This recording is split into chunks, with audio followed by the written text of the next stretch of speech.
Thanks very much, and good evening. I'm going to talk to you about my personal experience of about 20 years in different war zones, and about, more important, the experience of emergency. Life support for civilian war victims is the name of the organization.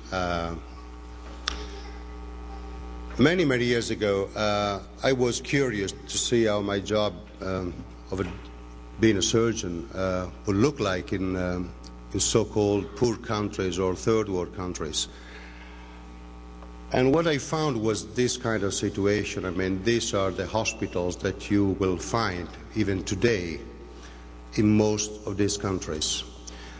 It would be very difficult to call these hospitals. I mean, they should be called slums or dirty places where patients receive no attention whatsoever, and where in fact are the families in charge of looking after their relatives. Despite this situation, or in addition to that, the level of medical care in these countries is not only poor and very often disgusting, is not free of charge. People must pay to have this kind of care. And if you cannot afford to pay, you are basically condemned to die. So this question, after a while, came to my mind, but who is paying the price of war? Who are the war victims? So I was curious, and I started to collect data from a hospital in Kabul in Afghanistan. And I went through the record of over 12,000 patients to discover this reality that I did not expect, that 34% of the victims were children below 14 years of age, 26% male adults, non-combatants, and then women, and only 7%, in fact, of the victims were taking part to the hostilities, were combatants. This was very shocking to me, so I tried to look into the problem and see and find reasons for that. And in fact, I have discovered that a war had evolved over the previous decades, particularly if we compare the situation that was present after World War I. We could see that at the end of that war, only some 15% of the victims were were civilians. The vast majority of the victims were combatants. In other terms, the civilian population were kept sort of at the margin of the hostilities. And this situation that characterized wars until 1915, in fact, reversed with World War II. At the end of World War II, the percentage of civilian casualties was between 60 and 65%, which means the ratio reversed. How was this possible? For sure, several factors contributed to that. The most important were the Holocaust and genocide attempt, as well as the carpet bombing of major European cities during World War II, and finally, the use of the most devastating weapons of mass destruction, like the atomic bomb. At the end of that huge tragedy, which costed the lives of some 50, 60 million people, there were new hopes for a better world, hopes that the world would not have been the same again. And that's when the United Nations started. It's interesting to read today,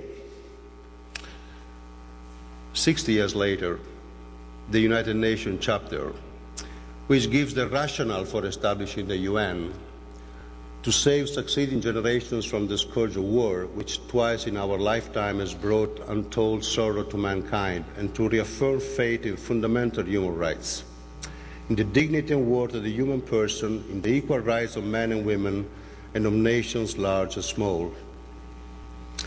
These were new hopes, and there were also new tools like the UN Security Council that was established with the primary goal of ensuring international peace and security.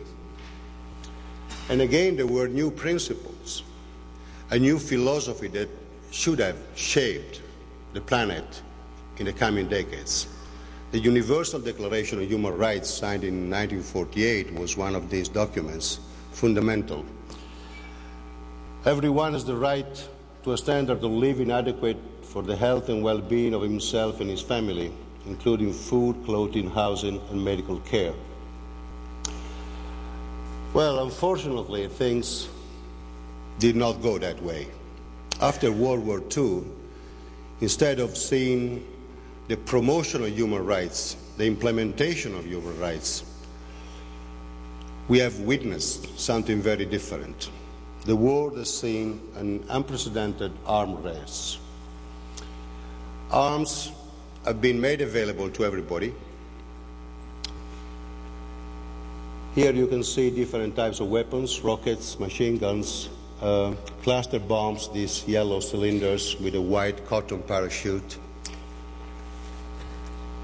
And for sure this arms race contributed to change further the situation.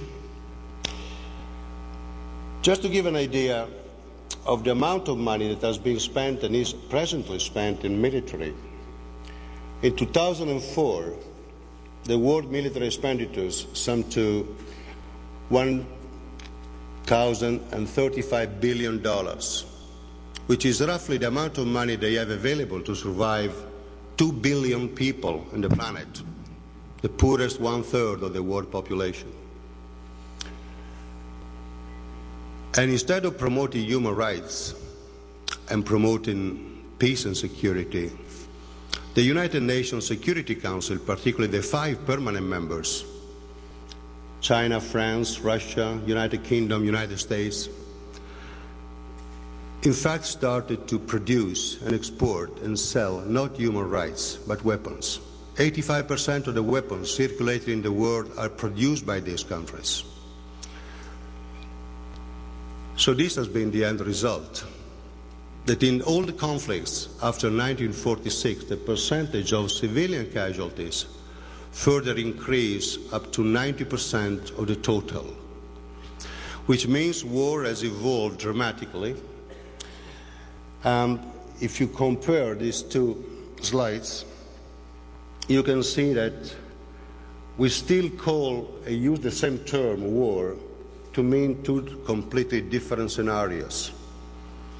In today's conflicts, it doesn't matter who is officially the enemy, it's the civilian population who's going to pay the price. 9 victims out of 10 are civilians, and 3 victims out of 10 are children. Well, this basically formed the rationale for establishing emergency 12 years ago. An organization with this objective to provide high standard and free of charge medical and surgical care in war-torn zones, and in doing that, hopefully to promote a culture of peace and respect of human rights.